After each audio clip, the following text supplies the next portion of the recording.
আজকে একটা গল্প শোনাই, কথাগুলো মন দিয়া শুনবেন। একটা মধ্যবিত্ত পরিবারের ছেলে, সে মোটামুটি সবার সাথেই খারাপ ব্যবহার করে চলতো। সে রাত 1টা 12টায় বাসায় ফিরতো। এই কারণে তার বাবা তাকে অনেক বকাঝকা করত। আর ছেলেটাও তার বাবার সাথে তর্কে জড়িয়ে যাইতো। ছেলেটা যখন বন্ধুদের সাথে বাইরে আড্ডা দিত, তখন তার একটা বন্ধুর সাথে সে অনেক খারাপ ব্যবহার করত। ওই বন্ধুটাকে সে পাত্তাই দিত না। এইভাবে সবার সাথেই সে খারাপ ব্যবহার করে চলতো। একদিন সে ডাক্তারের কাছে যাওয়ার পর তার ক্যান্সার রোগ ধরা পড়ে। ডাক্তার তখন তাকে বলে, আপনি আর বেশি দিন বাঁচবেন না, মাত্র কয়েকদিন বাঁচবেন। এই কথাগুলো শুনে ছেলেটা অনেক কষ্ট পাইল। প্রতিদিনের মতোই সে রাত 12টার সময় বাসায় ফিরল। এইটা দেখা তার বাবা প্রতিদিনের মতোই তাকে বকাঝকা করতে লাগলো। কিন্তু অবাক করা বিষয়, প্রতিদিনের মতোই ছেলে তার বাবার সাথে তর্কে না জড়াইয়া তার বাবার গালিগুলা মন ভরে শুনতে লাগলো। আর মনে মনে ভাবতে লাগলো, হয়তো এই বাবার গালিগুলো আর কয়েকদিন পর শুনতে পাবো না। ওইদিকে তার মা ডাকতেছে, নে বাবা ভাতটা খেয়ে নে। অন্যদিন হলে সে তার মায়ের হাতে ভাতটা এত সহজে খাইতো না। কিন্তু আজ অবাক করা বিষয়, তার মায়ের হাত থেকে প্লেটটা এনে প্রাণ ভরে ভাতটা খেয়ে নিল। আর মনে মনে ভাবলো, এই বুঝি মায়ের হাতে শেষ খাওয়া। এইগুলা দেখে তার মা বাবা অনেক অবাক হয়ে গেল। এভাবে তার মা বাবার সাথে অনেক ভালো ব্যবহার করলো। তারপরের দিন সে তার বন্ধুদের সাথে আড্ডা দিতে গেল। যেই বন্ধুটার সাথে সে সবসময় খারাপ ব্যবহার করত, ওই বন্ধুরা তাকে আজকে একটা গালি দিছিল। কিন্তু অবাক করা বিষয়, অন্যদিন সে একটা গালির বদলে ওই বন্ধুটাকে আরো 10টা গালি দিত।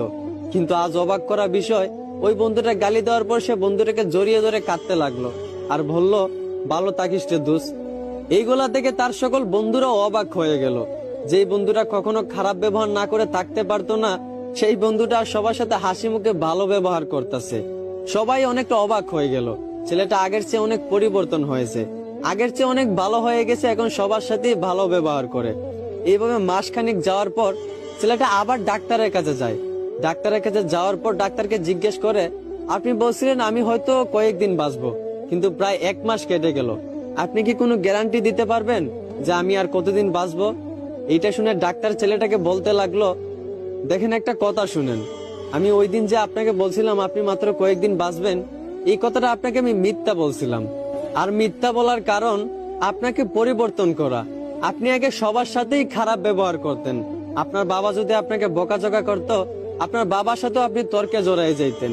কিন্তু আপনি যখন জানতে পারলেন আপনি আর মাত্র কয়েকদিন বাঁচবেন, আপনার মরণের কোনো গ্যারান্টি নাই, তখন আপনি সবার সাথে ভালো ব্যবহার করতে লাগলেন। এই বন্ধুটাকে আপনি গালি ছাড়া দিতেন না, সেই বন্ধুটাকেও আজকে আপনি ভালোবাসা দিলেন।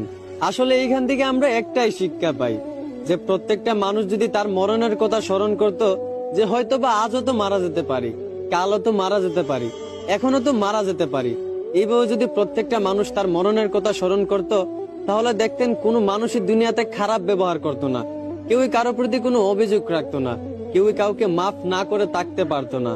প্রত্যেকটা মানুষ যদি তার মরণের কথা স্মরণ করত, তাহলে কখনোই মানুষের প্রতি অবিচার করতো না। এই জন্যই সবাইকে বলি, সবার আগে নিজের মরণের কথা স্মরণ করেন, তাহলে দেখবেন জীবন পরিবর্তন হয়ে যাবে। আশা করি আমার কথাগুলো বুঝতে পারছেন। ধন্যবাদ।